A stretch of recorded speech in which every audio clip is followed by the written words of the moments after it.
हमारे साथ मौजूद हैं नव नालंदा महाविहार के वाइस चांसलर प्रोफेसर वैद्यनाथ लाभ सर। आइए आज हम सर से बात करेंगे और जो कुछ हो रहा है, जो कुछ इस विद्यालय के बारे में है, उस पर हम लोग चर्चा करेंगे। स्वागत है सर आपका हमारे चैनल। धन्यवाद। सर, सबसे पहले हमारा सवाल आपसे ये है कि ये जो यूनिवर्सिटी का जब आपको पद मिला, तो इस यूनिवर्सिटी के पद मिलने पर एक बहुत बड़ी सांस्कृतिक जिम्मेवारी आपके ऊपर आई, क्योंकि जो नालंदा था, नालंदा का एक बहुत पुराना इतिहास रहा है। अब उस इतिहास को पुनर्स्थापित करने का काम आपके कंधे पर है, तो उसको आप किस तरीके से देखते हैं? देखिए, सबसे पहले तो मैं महाविहार और विश्वविद्यालय शब्द को स्पष्ट कर दूं।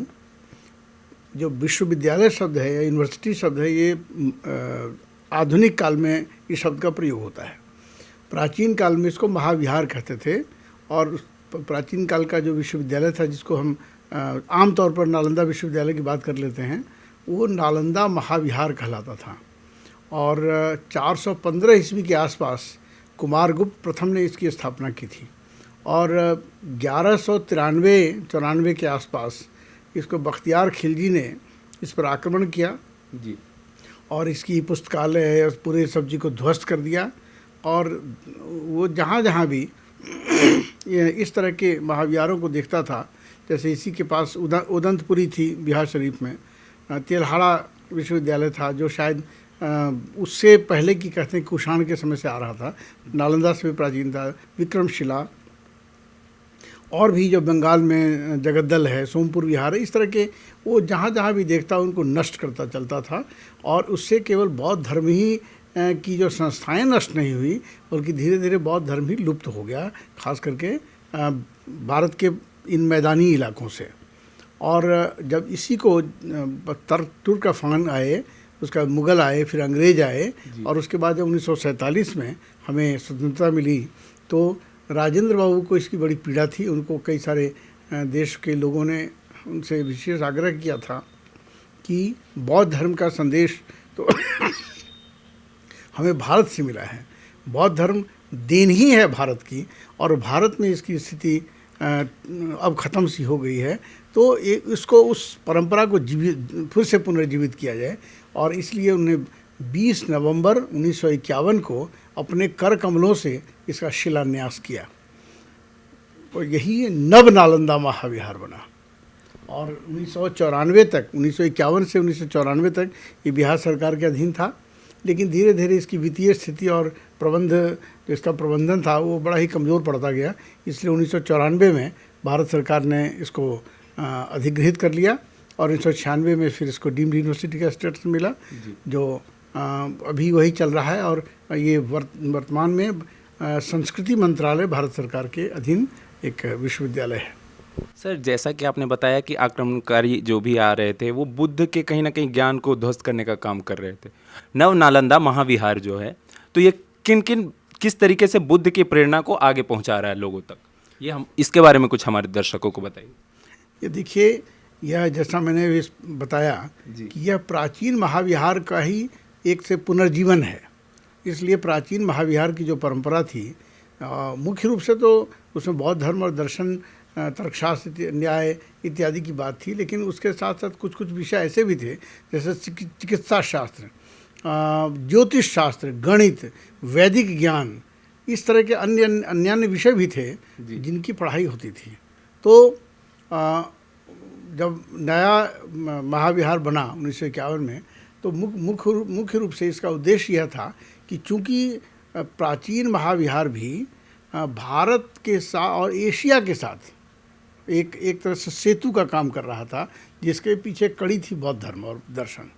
तो उसको फिर से जागृत करने के लिए, उसको फिर से पुनर्स्थापित करने के लिए इस महाविहार की स्थापना की गई, और उसमें पाली को रखा गया। और आज देखिए कि थेरवाद देशों में पाली तो है ही, श्रीलंका है, म्यांमार है, थाईलैंड है, कंबोडिया है, लाओस है, ये जो थेरवादी देश हैं, यहाँ पर पाली की परंपरा ही आगे बढ़ रही है। तो यह नवनालंदा महाविहार पाली के माध्यम से, क्योंकि पाली में भगवान बुद्ध के जो मौलिक बुद्ध वचन हैं वो संग्रहित हैं पाली में। तो बाद में अन्य विषयों अन्य भाषाओं में भी उनके अनुवाद हुए और स्वतंत्र ग्रंथ भी लिखे गए, लेकिन मूलतः पाली में है। तो पाली एक को कैसे उसके अध्ययन को और उसके शोध को हम लोग फिर से पुनर्स्थापित करें और उनके माध्यम से जो दक्षिण और दक्षिण पूर्वी एशियाई देश हैं उनके साथ हमारा संबंध कैसे फिर से स्थापित हो, हम कैसे एक सांस्कृतिक सूत्र में पूरे एशिया को बांध सकें, और ये सारे उद्देश्य थे। तो उन चीज़ों को ध्यान में रखते हुए इनकी स्थापना की गई और हम लोग उस परंपरा को आगे बढ़ा रहे हैं। जी सर, जैसे कि अगर हम मातृभाषा की बात करें तो मातृभाषा हमेशा वो कह देती है जो माटी की भाषा हो, जो हमारी जिह्वा पर आसानी से आ जाए। तो कभी ऐसा समय था जब ये पूरा मगध के क्षेत्र में पाली भाषा का ही उपयोग किया जाता था। नव नालंदा महाविहार के माध्यम से यहाँ कई सारे अनुसंधान किए जा रहे हैं। तो सर उन अनुसंधान के बारे में बताइए। कहीं ना कहीं सर हमें ये पीड़ा होती है कि अंग्रेजी का वर्चस्व थोड़ा ज़्यादा हो रहा है और जो सांस्कृतिक भाषाएं हैं हमारी वो विलुप्त होते जा रही हैं। तो उनको हम लोग किस तरह से संजो सकते हैं?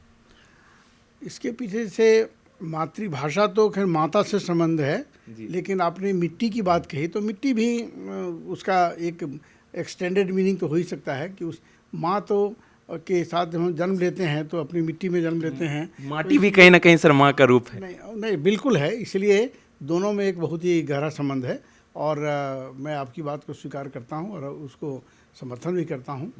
तो जब तक हम अपनी मिट्टी से या अपनी माता से जुड़े नहीं रहेंगे, तो जैसे मैं कई बार उदाहरण देता हूँ कटी पतंग का, कि पतंग जब तक उसकी डोर अपने हाथ में है तब तो पतंग कितना भी ऊपर उड़े लेकिन वो कंट्रोल में है, अपने नियंत्रण में रहेगा, उसको फिर हम समेट सकते हैं। लेकिन अगर उसकी डोर कट जाए तो पतंग कहाँ जाकर गिरेगा कोई नहीं जानता है, उसका कोई अस्तित्व नहीं रह जाता है, कोई उसका आधार नहीं रह जाता है। इसी प्रकार से अगर हम मातृभाषा से कट जाएं, अपनी जो स्थानीय बोली है उससे कट जाएं, तो हम अपनी संस्कृति से भी कट जाते हैं और हमारी पहचान हमारी ख़त्म हो जाती है। तो हम चाहे कितना भी अंग्रेज़ी बोलें, हम अंग्रेज़ तो नहीं हो सकते, हम अमेरिकन नहीं हो सकते, हम इंग्लैंड के नहीं हो सकते, हम भारतीय ही हैं। तो भारतीयता हमारी पहचान है, हमारी मिट्टी हमारी पहचान है, हमारी संस्कृति हमारी पहचान है। इसलिए उस समय की जो भाषा थी पाली थी। हम ये नहीं कह सकते कि जो आज हम पाली के जिस रूप में साहित्यिक रूप में देखते हैं वही 100% रही होगी, ऐसा थोड़ा कहना कठिन है। आम जन भाषा पाली ही हाँ, लेकिन आम तौर पर वही भाषा थी और उसी का एक जो निखरा हुआ साहित्यिक रूप है वो हमें आजकल त्रिपिटक और तरह तरह के उनके साहित्यों में मिलता है। तो भगवान बुद्ध ने भी इस चीज़ के महत्व को समझ करके संस्कृत में उपदेश नहीं दिए, बल्कि पाली भाषा को चुना जो कि जन की भाषा थी, और ताकि अधिक से अधिक लोगों को समझ में आए। और यही एक बहुत बड़ा कारण था कि उनकी वाणी, उनका उपदेश अधिक से अधिक लोगों तक फैला। वो बहुत ज़्यादा रिजिड नहीं थे अपने उपदेशों के पालन कराने में, इसलिए वो मध्यम मार्ग का उन्होंने चुनाव किया और जिसमें सहज रूप से लोग जी सकें, सहज रूप से ग्रहण कर सकें, उस पर अमल कर सकें, उस पर अपने जीवन को चला सकें। इसलिए उन्होंने मातृभाषा की या स्थानीय बोली के महत्व को खूब समझा था और एक बहुत बड़ा कारण था बौद्ध धर्म के इतना अत्यधिक लोकप्रिय बनने का। सर अब हम आपके एक थोड़ा सा निजी जीवन पर आते हैं। आपने सर आपके शिक्षा के क्षेत्र का सफ़र की शुरुआत किस तरीके से हुई, इसके बारे में हमें कुछ बताइए। मैं माता जानकी के जन्मस्थल सीतामढ़ी उस ज़िले में एक गांव में, बहुत ही पिछड़ा हुआ गांव था, वहाँ मैं पैदा हुआ और प्रारंभिक माध्यमिक शिक्षा तो गांव में ही हुई। उसके बाद मेरा चयन भारतवर्ष के प्रसिद्ध विद्यालय नेतरहाट आवासीय विद्यालय में हो गया और मुझे वहाँ पढ़ने का सौभाग्य मिला। और वहाँ पर प्रथम मैंने इंटरमीडिएट करने के बाद मैंने इतिहास में प्रतिष्ठा, हिस्ट्री ऑनर्स में मिथिला विश्वविद्यालय से, ललित नारायण मिथिला विश्वविद्यालय दरभंगा से पढ़ाई की। सौभाग्य से मुझे वहाँ भी प्रथम स्थान मिला विश्वविद्यालय में। तत्पश्चात मैं, चूँकि मेरी गहरी रुचि प्राचीन भारतीय संस्कृति, दर्शन और इतिहास में थी, इसलिए मैं दिल्ली विश्वविद्यालय गया और वहाँ पर बौद्ध अध्ययन विषय में मैंने MA में नामांकन कराया और सौभाग्य से वह मेरा पहला बैच था एमए का, जो न केवल दिल्ली विश्वविद्यालय बल्कि पूरे कह लीजिए कि भारतवर्ष का पहला वो था बैच था। और अपने परिश्रम, माता पिता के आशीर्वाद, गुरु का के मार्गदर्शन से मुझे प्रथम श्रेणी में प्रथम स्थान मिला विशिष्टता के साथ। और सौभाग्य से आज 1981 में मेरा एमए हुआ था और आज तक मेरा रिकॉर्ड दिल्ली यूनिवर्सिटी में विद्यमान है। तत्पश्चात मैंने एमफिल किया वहीं से, बौद्ध अध्ययन में ही, उसमें भी मुझे प्रथम स्थान विशिष्टता सहित मिला। फिर पीएचडी मैंने वहीं से की और तत्पश्चात मैं जम्मू विश्वविद्यालय में बिल्कुल नए स्थापित बौद्ध अध्ययन विभाग में मैं व्याख्याता के रूप में मेरी नियुक्ति हुई 1987 में। तब से लगातार वहीं रहा, वहीं पर प्रमोशन हुआ, चाहे रीडर बना, फिर प्रोफेसर बना। बीच में मैं Sanchi university of Buddhist Indic studies है, उसमें भी 100 वर्ष के लिए गया, वहाँ पर डीन एकेडमिक्स के रूप में। तत्पश्चात वापस जम्मू जाकर फिर नालंदा में, यहाँ भी कुछ प्रथम कहलाने का एक संयोग था कि यहाँ का मैं पहला कुलपति हूँ। इसके पहले यहाँ पर निदेशक होते थे, तो मैं पहला कुलपति हूँ यहाँ का। और 2018 के सितंबर में मैं आया, वो भी संयोग से शिक्षक दिवस के 5 सितंबर 2018 को ही मैंने सुना था। तो मुझे उस बात का गर्व है कि हमारे महान दार्शनिक राष्ट्रपति सर्वपल्ली राधाकृष्णन के जन्मदिन को शिक्षक दिवस के रूप में मनाया जाता है। मेरा जीवन ही शिक्षक के रूप में बीता, तो और मेरा सारा क्रियाकलाप उस तरह के रहे। इस बीच में बौद्ध अध्ययन में काफ़ी काम किए और चूँकि मैं पहला एमए हूँ भारतवर्ष में बुद्धिस्ट स्टडी में, तो ये लगा कि मेरा एक धर्म बनता है, एक दायित्व है कि इसका एक अपना मंच होना चाहिए।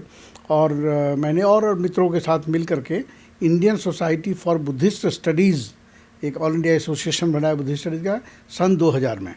और संयोग देखिए कि नालंदा में ही 2001 में पहला अधिवेशन हुआ था हमारा, और हर वर्ष हम लोग अधिवेशन करते रहे। 2018 तक मैं उसका लगातार ये रहा, संस्थापक सचिव रहा जी। और अब मैं उससे कार्य मुक्त हो गया हूँ, लेकिन जुड़ाव जो है वो है ही।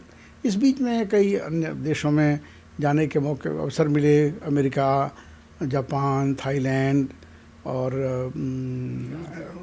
कंबोडिया और भूटान, श्रीलंका, म्यांमार, नेपाल को तो हम लोग अपना ही सांस्कृतिक रूप से अपना ही भाई है। तो इस प्रकार से उन देशों में जा कर के कई जगह चेयर भी किया, कई जगह कीनोट एड्रेस भी दिए, कई जगह शोध पत्र पढ़े, तो लोगों से, विद्वानों से संपर्क हुए।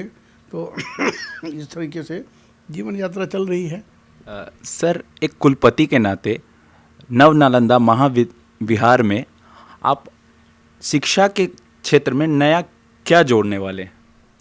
देखिए, पहले यहाँ की स्थिति अध्यापन हो या शोध कार्य हो, उसमें मैंने देखा कि बहुत सारी गड़बड़ियाँ हैं, बहुत दयनीय स्थिति है, और केवल पृष्ठ पेषण हो रहा है कि इधर चीज़ें उधर से करके लोग थीसिस लिख रहे हैं। मैंने इसको आकर के बिल्कुल चेक किया। जो बच्चों का कहीं ना कहीं शोषण हो रहा था, बिहार के अन्य विश्वविद्यालयों में भी देखा है, I am very sorry to say, जहाँ पर कि जिसकी थीसिस जमा होती है तो शोध निदेशक हो या विभागाध्यक्ष हो या विश्वविद्यालय के अन्य कर्मचारी उसका शोषण करते हैं। कहते हैं कि वो पूरे परिवार को खाना खिलाएगा, पूरे सबको, मैंने लाख रुपए लोगों के खर्च हो जाते हैं बच्चों के, उन गरीब बच्चों के, उन बेकार जो नौकरी पेशा से भी हीन है उनके। तो इस शोषण को यहाँ भी उसकी झलक देखने को मिली थी। मैंने तत्काल आदेश दे करके इसको तुरंत बंद किया, और अभी जितने शोध कार्य होते हैं उनकी प्रस्तुति होती है, आज भी है, तो मैं स्वयं बैठता हूँ उसमें और उनकी गलतियों को निकालता हूँ, उनको मार्गदर्शन करता हूँ कि आप में ये कमी है, इसको ठीक से और बढ़िया से लिखिए। उसको मैं कई बार उनका संशोधन भी करता हूँ। तो चूँकि बहुत सारी करीब 20 किताबें तो मेरी एडिट हो चुकी है, कर चुका हूँ, तो हिंदी हो चाहे अंग्रेजी हो, पाली हो, उस सब में एडिटिंग का काम तो मैं काफ़ी सिद्धस्त हो गया हूँ। इसलिए इन बच्चों को भी करता हूँ, और मेरा जीवन की सार्थकता तभी होगी जब मेरे बच्चे जो अपने अच्छा कर पाएंगे, अच्छा भारत का नाम रोशन करेंगे, अच्छे शोध कार्य करेंगे और इनकी प्रतिष्ठा सब जगह बढ़ेगी। तो ये मेरा उद्देश्य है। इस बीच में बहुत सारे विभाग ऐसे थे जहाँ की मात्र एक व्यक्ति होता था, शिक्षक। मैं जानता हूँ और समझ सकता हूँ कि उनकी कितनी पीड़ा रही होगी, तो 16 पेपर पढ़ाना। और मैं बिल्कुल इसको कोई संकोच नहीं है कहने में कि 16 पेपर को एक व्यक्ति के लिए पढ़ा पाना कितना कठिन होगा, कई बार तो असंभव भी होगा। तो अभी मैंने नियुक्तियाँ करवाई की हैं। 14 हमारे शिक्षक नए नए आ गए, प्रोफेसर और एसोसिएट प्रोफेसर, असिस्टेंट प्रोफेसर के विभिन्न पदों पर मिला करके सभी विभाग में 2, 3, 4 शिक्षक तो हो ही गए हैं।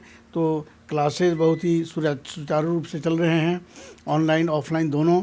और जो कोरोना के कारण से जो परिस्थिति आई, जिसमें पूरा विश्व संकट से जूझ रहा है, उसमें हमने ब्लेंडेड फॉर्म में, मतलब कि ऑनलाइन ऑफलाइन दोनों ही वो किया।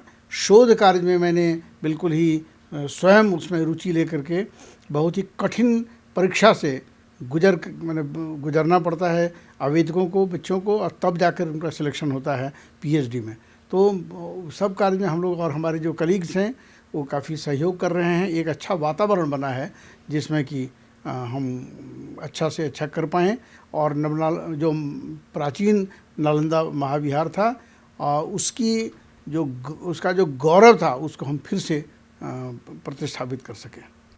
सर, एक छोटा सा संदेश हमारे दर्शकों के लिए, क्योंकि हमारे साथ अधिकतर एजुकेशनल चैनल है हमारा सर, तो हमारे साथ छात्र हैं जो शिक्षा के लिए ही करते, तो उनके लिए क्या संदेश रहेगा आपकी तरफ से, एक गुरु मंत्र हम कहना चाहें तो? मैं हमेशा इस बात में बहुत ही गहराई से विश्वास करता हूँ कि चाहे हम घर में रहें, समाज में रहें, शिक्षा के क्षेत्र में रहें, जहाँ कहीं भी रहें, हमें अपनी परंपरा, अपनी संस्कृति को गहराई से समझना पड़ेगा।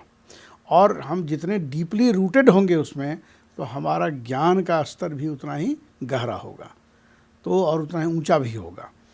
तो खास करके मैं तो प्राचीन विद्या से संबंध रखता हूँ। तो इसमें संस्कृत, पाली, प्राकृत, ये जो विषय हैं या जो अभट्ट हैं, अपभ्रंश हैं, जब इनकी जानकारी हमको नहीं रहेगी तो हम ना इतिहास के साथ निष्ठा कर पाएंगे, ना दर्शन को समझ पाएंगे, ना संस्कृति को समझ पाएंगे। इसलिए मैं हमेशा ही मौलिक शोध की ओर, मौलिक अध्ययन की ओर प्रेरित करता हूँ। और उसका संदेश मेरा रहता है कि अगर हम बुद्धिज्म को समझना चाहते हैं तो पाली पढ़ें, संस्कृत पढ़ें। अगर वेद को समझना चाहते हैं तो संस्कृत पढ़ें। अगर जैनिज्म को समझना चाहते हैं प्राकृत पढ़ें। तो सेकेंडरी सोर्सेज जो हैं वो तो हैं, ठीक है, अंग्रेजी में पढ़ लेंगे, अच्छी बात है, पढ़ना चाहिए। लेकिन जब तक हमको ओरिजिनल सोर्स की जानकारी नहीं होगी, तब तक हम उसको ठीक से न समझ पाएंगे, न लिख पाएंगे। इसलिए मेरा जो संदेश अगर आप कह रहे हैं तो यही है कि हमारे बच्चे और हमारे शिक्षक दोनों ही मौलिक ग्रंथों को पढ़ें, समझें और उसको ईमानदारी से, पूरी निष्ठा से स्पष्ट करें, उसकी व्याख्या करें और बच्चों को भी प्रेरित करें कि बच्चे वो उस तरह से समझ पाएँ। बहुत बहुत आभार सर, अपना कीमती समय हमें देने के लिए बहुत बहुत धन्यवाद। बहुत धन्यवाद आपका भी।